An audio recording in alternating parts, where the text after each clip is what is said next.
प्रस्तुत करते हैं NSR म्यूजिक प्रेमनगर। मूल गांव के नाम है मांडी भाठा।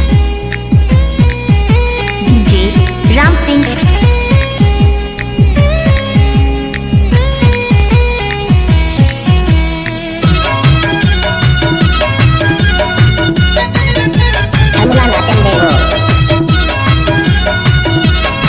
डीजे राम सिंह।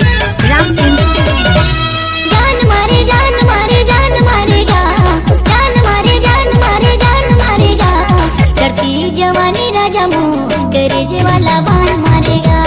करती जवानी राजा मुँह करेजे वाला बाण मारेगा।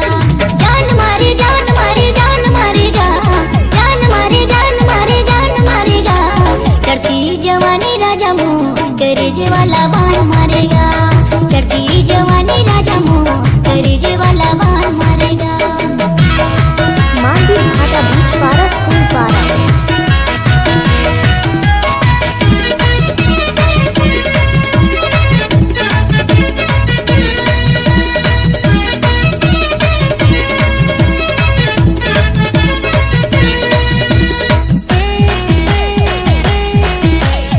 डीजे राम सिंह मांडी भाटा। 16 बचर के मोर जवानी, सबके मुँह मायावत पानी। 16 बचर के मोर जवानी, सबके मुँह मायावत पानी। सबके मुँह मायावत पानी। मोरी चढ़ती जवानी नैना बाण मारेगा। चढ़ती जवानी राजा मुँह करेजे वाला बाण मारेगा। चढ़ती जवानी राजा मुँह करेजे वाला बाण मारेगा।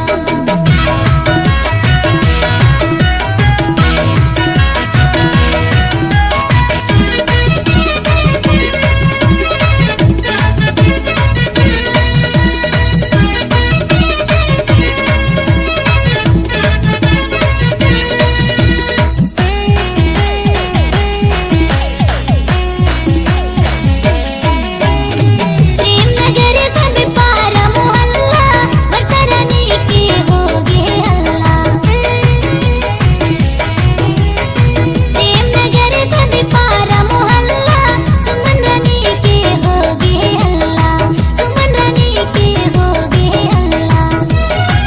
पूरी चढ़ती जवानी नैना बाण मारेगा।